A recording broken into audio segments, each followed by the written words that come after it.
สวัสดีจ้าพี่น้องมื้อนี้มาพอกันกับอิปสากินแซ่บอีกตามเคยนะจ๊ะ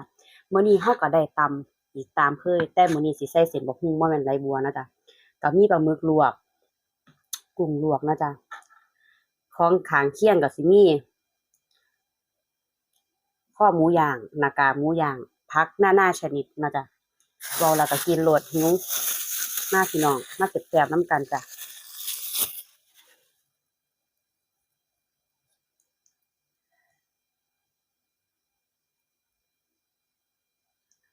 กินคำใหญ่เลยพี่น้องอืมอืมก็หมูย่างเหมือนลงไปแกมผักเล็กน้อย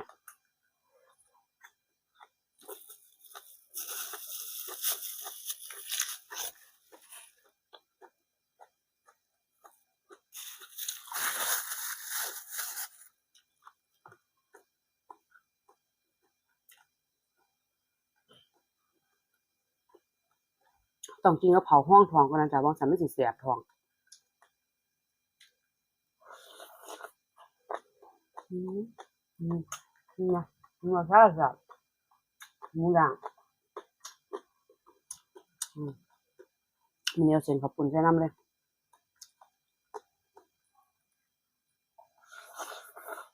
อืม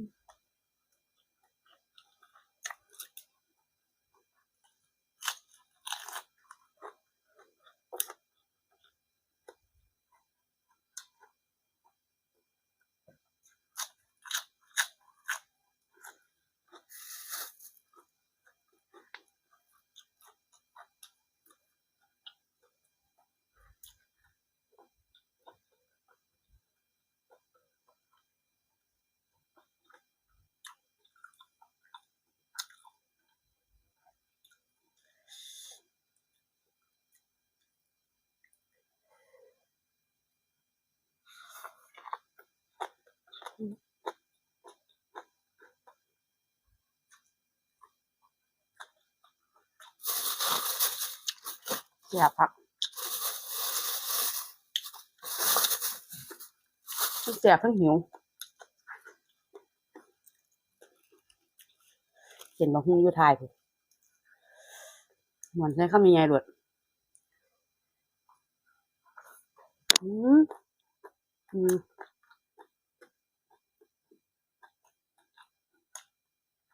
หมูย่างแซ่บ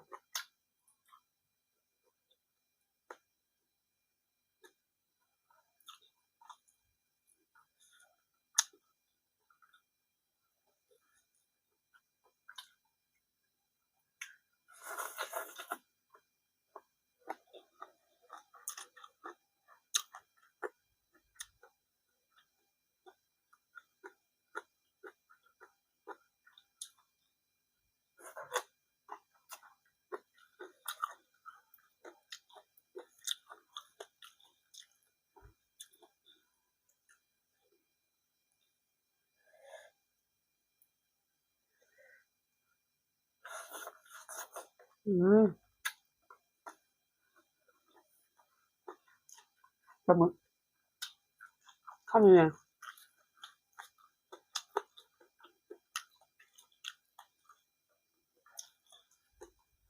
อืมกับหอมแขกเขากันดีเด้อพี่น้อง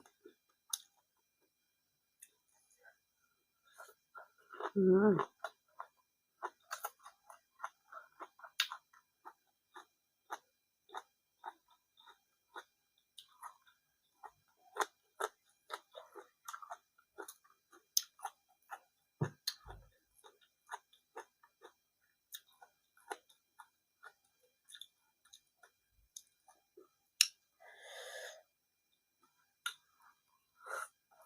อืม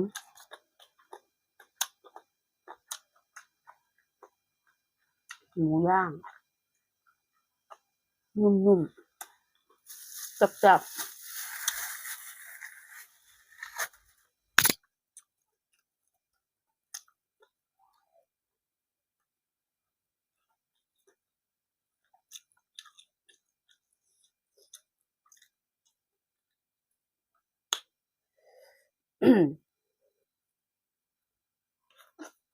อืม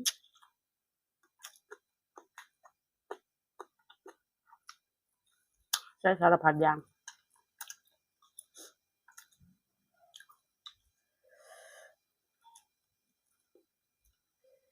มันได้ข้าวเหนียวด้วย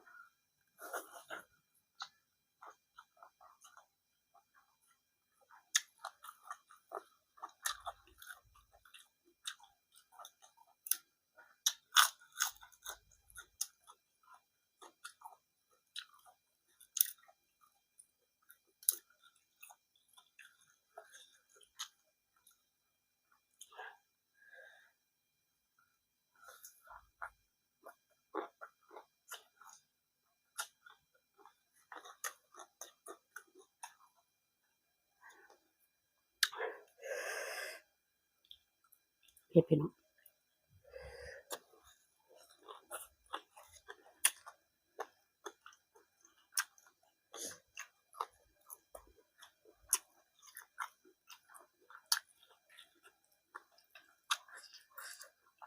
ใช้เขาวคำสุดท้ายก็ไปสิยาวแล้วบัดนี้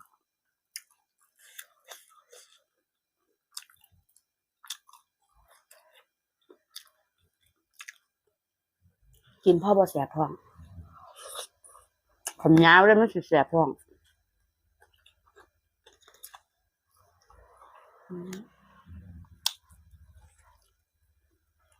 ยาวบัดนี้หอยย่ามยาว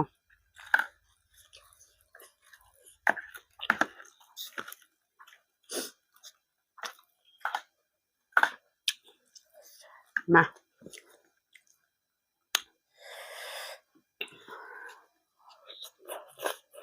อืม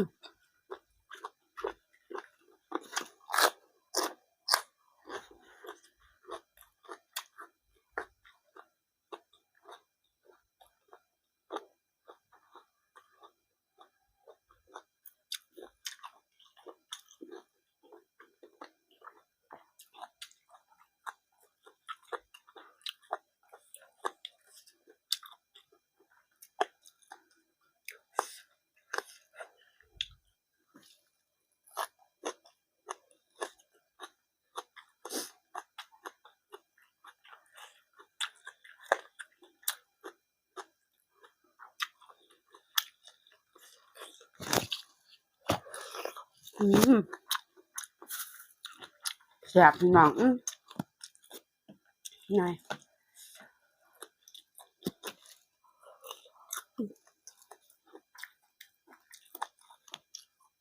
หอย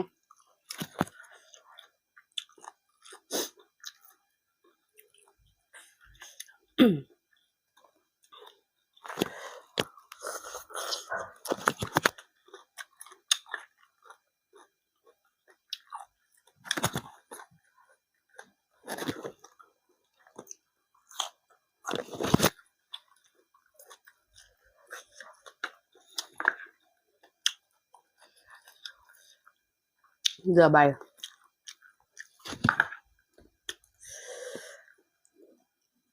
นะเรือใบที่เขาปากคนอะไรแบบอืม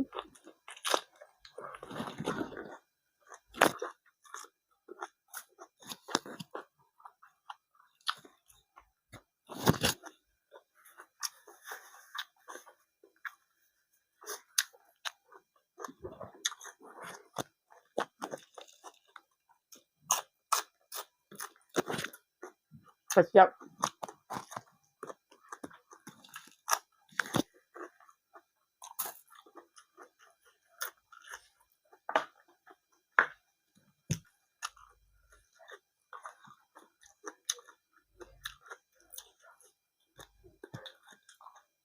ถั่วลันเต่าหวานดีเป็นอะไร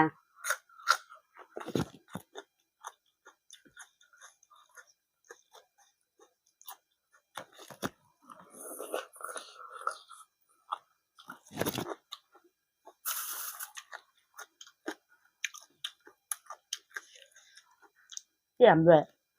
หมูย่าง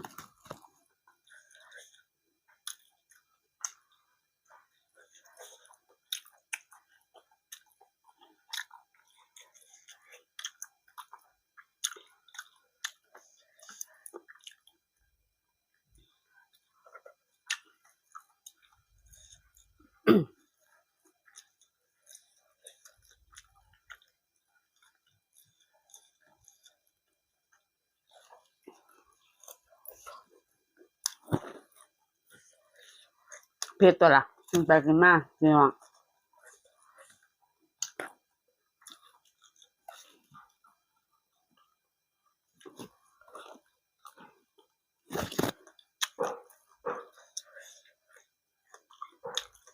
ปลาหมึก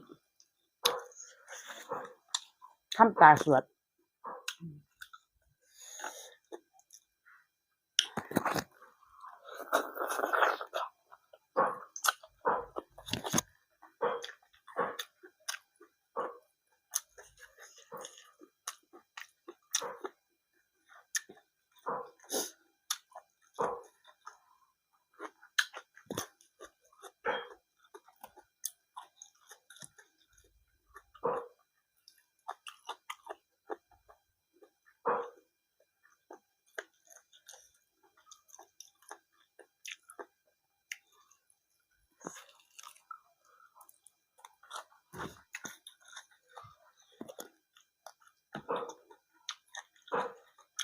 ปลาหลายๆกินเกียบหมด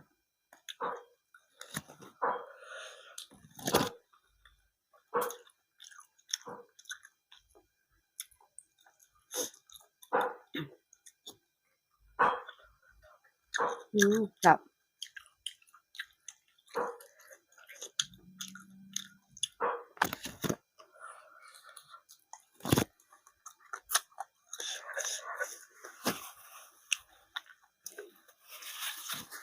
สำหรับมื้อนี้ไปแล้วจ้ะพี่น้องแซ่บๆน้ำกันสำหรับมื้อนี้ขอบพระคุณค่ะที่รับชมฝากทุกๆคนกดไลค์กดแชร์ช่องอิฟสากินแซ่บได้เด้อจ้ะขอบพระคุณค่ะ